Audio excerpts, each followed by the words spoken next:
Hey guys, it's Julian, and I'm going to be doing a review of the DX5e. The DX5e is Spectrum's 5-channel non-programmable radio. It's the cheapest option out there, and it gives you a lot of good features over, like, this crappy thing, which we'll explain why it's crappy in a second for those of you who have this. But there are also a lot of downsides compared to the slightly higher radio, which is the DX6i. So I'll do an overview, I'll do a comparison, and then I'll do my final review and impressions. So first up, the DX5e, this is the new edition. It has a trainer switch, it has a 3-position switch for channel 5, and it has a preset dual rate switch, which is high-low. Surprisingly, the high rate is actually on the up position. So if you're here, if you're used to a higher function radio, then you're used to having low rates up here and high rates down here, or 1 and 2. Usually this is high rates, usually this is low rates, and this is high rates if you've got a programmable radio. But it comes with preset rates, which is 100% high rates and 70% low rates. And I'll explain how that works a little bit in the comparison. But moving on from that, this is really nice. I like that they have a 3-position switch on here. That's actually one of the reasons that I got it, was so that if I had a trainer plane with safe, with the different flight modes, and I was teaching a friend, we could utilize all 3 flight modes. It comes with nice gimbals. The gimbals are not as smooth as the DX6i, and they're not adjustable. I mean, they screw out, but it's not like it's anything special. I mean, it's a very loose screw out, so I think it's like if you need to replace the sticks or anything, you can probably replace it with adjustable ones, but the sticks that come stock from the factory are not adjustable in height. You've got your basic little rockers here for trimming, and down here you've got reversing, so if you want to reverse throttle, aileron, elevator, rudder, and mix. I haven't had to use the mix yet, but I'm fairly certain this is for elevons. Don't quote me on that. You've got a power switch here. This is sort of a cheap feeling power switch, but it does the job. So 3 tones when you turn it on. Da-da-dun. And this displays the power level. You've got, obviously, red means low, and then green, green, green, so 1, 2, 3. But yeah, so you can see that mine's a little bit low right now. Comes with the standard Spektrum, I guess I call it Generation 2, sort of 2-position dipole. Oopsies, and that's why you should have a pillow when you're using a transmitter. And then on the back, you've got a trainer switch, and then over here you've got your standard plug. Now, and it's off. Now, the batteries that come with it are not rechargeables. The batteries that come stock with this are actually the same batteries that you get with this. They're these batteries. They're these little standard non-rechargeable AA alkalines.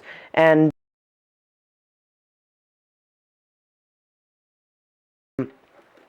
AA Sanyo Eneloops, which are, in my opinion, the best rechargeable AAs on the market. Really, really high number of recharge cycles, and really they keep their capacity for a long time. But yeah, and because it doesn't come stock with rechargeable batteries, you don't get a charging cord to go into your radio. So if you buy something like a DX6i or higher, you'll get rechargeable batteries, and even further up line, you'll even get battery packs. And rechargeable batteries, you can just plug in the transmitter, and it'll charge the batteries while it's sitting in the transmitter. So yeah, that's it for the DX5e 3-position switch, and does not come with rechargeable batteries, something like that's the big thing to cover. So now, just doing a quick overview on the differences. You've got standard lineup, so there's your little RTF transmitter. Here's the DX5e, and then here's your next one up the line, which is the DX6i. Now, the main differences between this, obviously there's a design difference between this and these two, but the main thing with this, and this is a 5-channel transmitter, don't fool yourself into thinking that it's just 4-channel. You can use 5th channel by pressing in on the right stick. But the big thing about this is that it's very, very low power. MLP in the product number stands for micro low power, which means that at best with a micro system, you're only going to get 400 or 500 feet of range out of this. And that's not good, because if you want to just fly your plane at the local park and you maybe go a little bit further away than you should, you can get very, very, very fast out of range, and your signal will just be dead, and you'll be running after your plane hoping that you'll regain signal before it falls out of the sky. So that's a very good recent upgrade to these, is so that you have a full range transmitter for all intents and purposes when you're just getting into the hobby and you've got something like an Ember or let's say like a Champ. This will do the job, but you really should upgrade at least to this, if not to a computerized programmable radio later down the road. This also, the sticks on it, they feel very much like a PlayStation controller or like a game controller, and the throttle, the dreaded throttle on these transmitters, this throttle has a lot of slop, and not only does it have a lot of slop, but it is not finely tuned at all.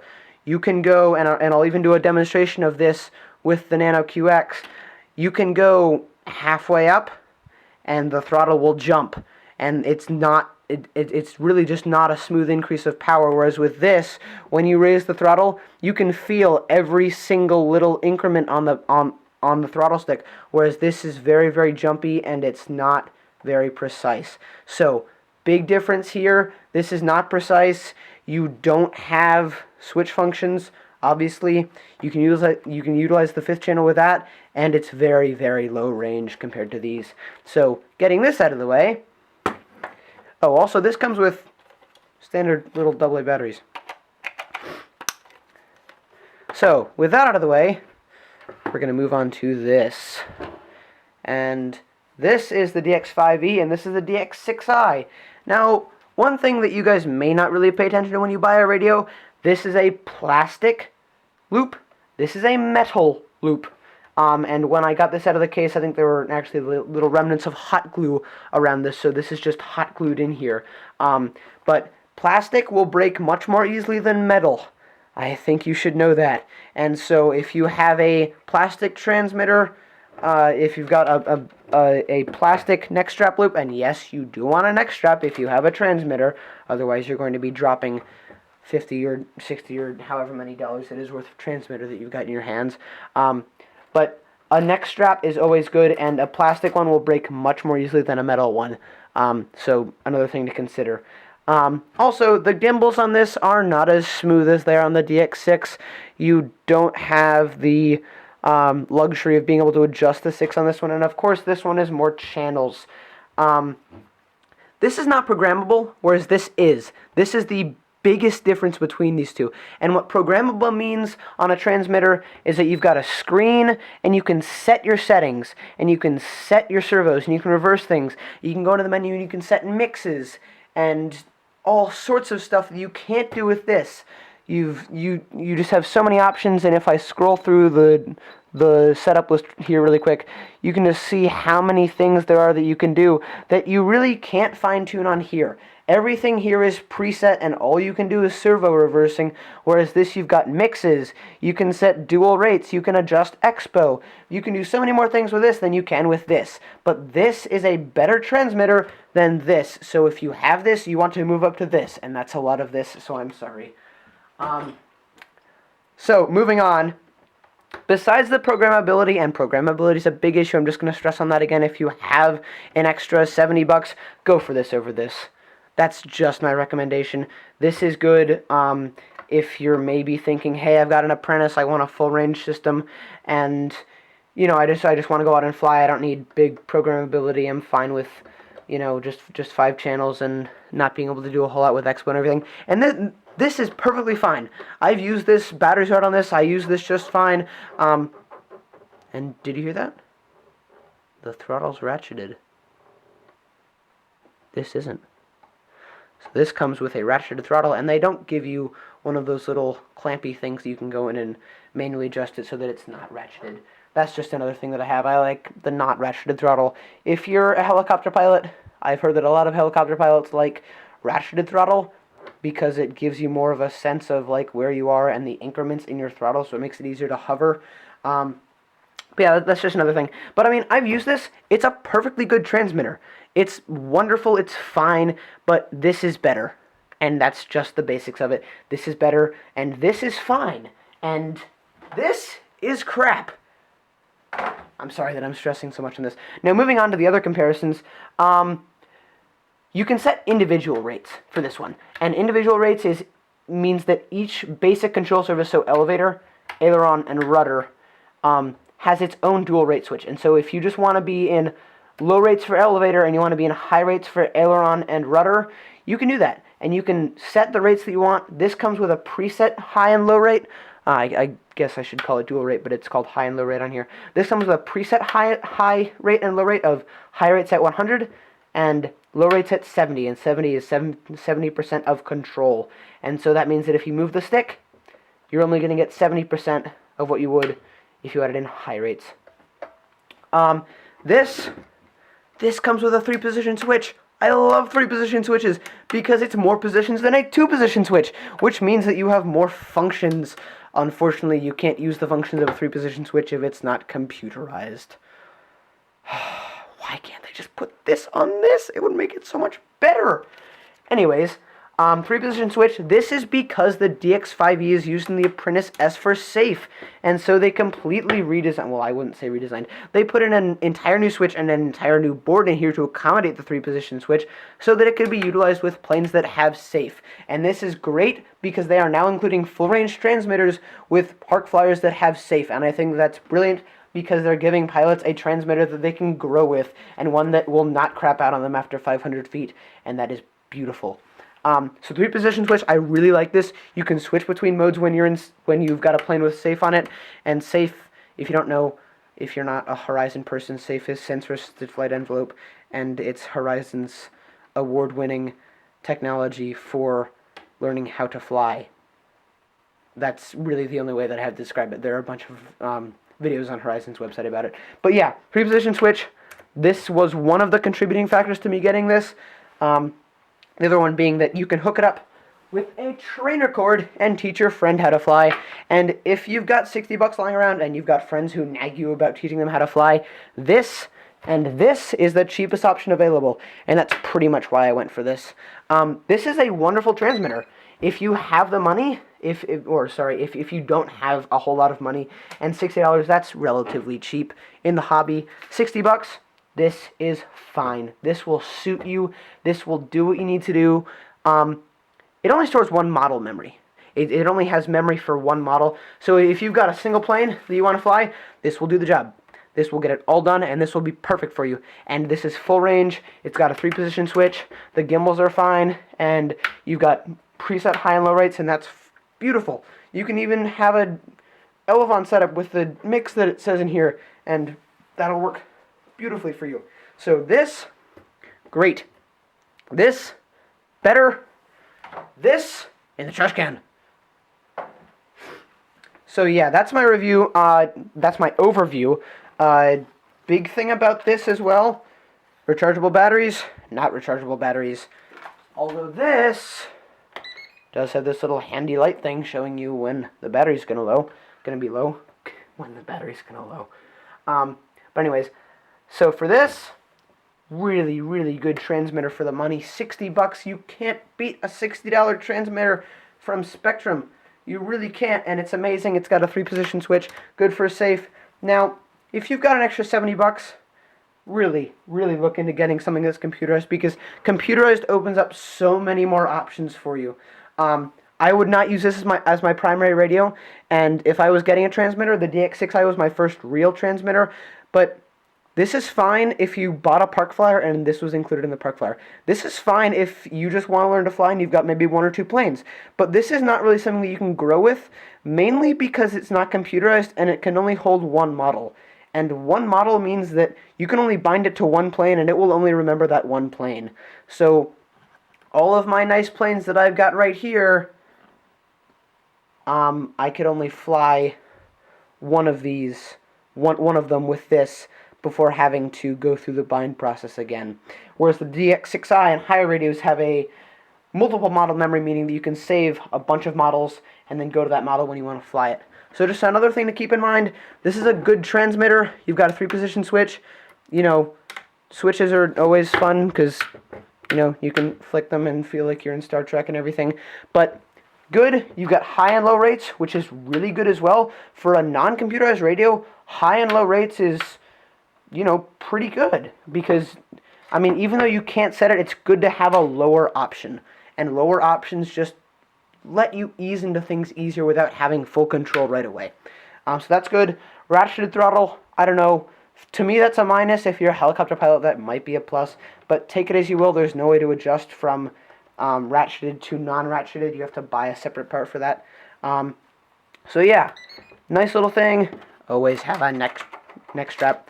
But yeah, you can reverse all the servos in here. You can set up an Elevon mix. Overall, it's a good radio for the price. You cannot beat $60 for a transmitter, but it's not the best.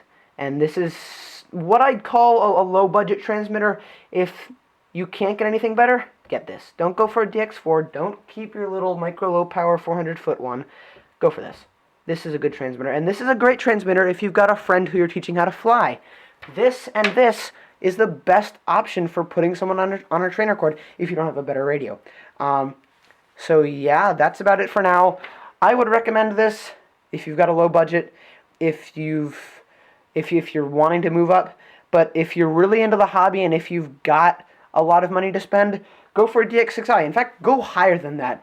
If you buy like a DX9 if you can afford it and you are really into the hobby, because if you know that you really love the hobby and that you're going to want to progress into it, you want to get a radio that can really grow with you. And something like this, and even with my DX6i, I'm eventually going to have to replace it because I know that I'm going to want to progress in this hobby. And unfortunately, these lower transmitters just aren't enough. And you're going to get rid of this someday if you really want to get a bunch of planes and if you want to fly, you know, more competitively or just, yeah. I mean, this is good. Good. I give it. I think I'd give it about a 6 out of 10, maybe 7 out of 10, and that's good. My DX6i, I think I'd give it maybe an 8 out of 10, 8 or 9. The big difference is just programmability, and I don't think that I'd be harping on this as much if I didn't have a DX6i, but this is good if you're a beginner. And if you're not a beginner, you should probably be saving up for a better radio. Okay. That's it. So I guess I did tell you guys that I was going to show you how the throttle issues were on this, and I'll do that right now. So here we go. Okay, so now I'm going to be showing you guys the issue that I was talking about with the throttle on this, and there is slop, and it's not very precise. And so I'm going to be showing you guys what I mean by that. And what I mainly mean is that when you put the throttle up, it doesn't really feel every single throttle input. So with this, and this is a very good example with the ratchet on it, with the DX5e, you've got 1 ratchet, 2 ratchet, 3 ratchet, and you can feel, with a good radio, you can feel every single increment of power with every single movement of the stick. And you can't really feel that with this, just because of how it is, and I'm going to show you guys that.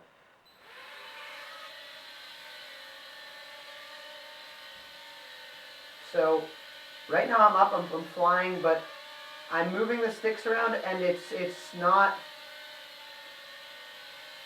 The throttle is, I guess I'd say that it's jerking. That's the best way to describe it, is that it's jerking. And jerking means that when I move the throttle, it'll suddenly realize that I've moved the throttle after I move it, and so that means that it'll catch up and it'll jerk. And you can't, and you may not be able to see it in the video, but you can definitely feel the difference with this transmitter versus a good transmitter. But yeah, that's the main thing. And you've also got the controls are much harder to manipulate. If you've used one of these radios, you can tell the yaw control on this is really, really stiff around center, and it just makes everything harder. So, long story short, replace this transmitter as soon as you can, and never look back. So yeah, that's about it for today. I didn't mean to be so harsh on this thing. Really, move up transmitters as you can. If you've got enough money, get a good transmitter, and, you know, get a transmitter that you can afford. If you can afford this, get a DX5e. If you can afford a DX6i, get a DX6i. If you can afford a DX9, get a DX9. Of course, if you aren't really sure about a hobby, if you aren't really sure that you love the hobby, don't go and get a DX18. Go and get something that you feel is right for you at that moment. So, if you've got, let's say, if you want to get into the hobby and you've got an Apprentice, they don't have a radio, get a DX5e, and then afterwards, if you know, hey, I really love this hobby, then you can save up a little bit more and get something that's programmable. But with the hobby, you are almost always going to grow in it. You're not going to have one plane and say, okay, this is it, this is my one plane, I'm in the hobby. Because you're going to want to move up, and there are so many interesting aspects, and why wouldn't you want to move up? I mean, the entire point of the hobby is that you've got all these different aspects, and it's fun to explore them and get into them after you've gotten hooked on a little 3-channel, and then you can go up into sailplanes and 3D and, scale and everything. But it's fun, and so you want to be able to have something that can help you with that fun, and, just choose something that you can grow with. And if not something that you can grow with, choose something that is within your budget. So that's all I've got for today. That might have sounded a little bit confusing. You will get a ton of advice if you go to RC groups, or even like on the product page for these transmitters with people asking questions. But RC groups, really good resource for beginners, or even if you've just got a question and you're an expert. But happy flying, and I'll see you guys in the next one.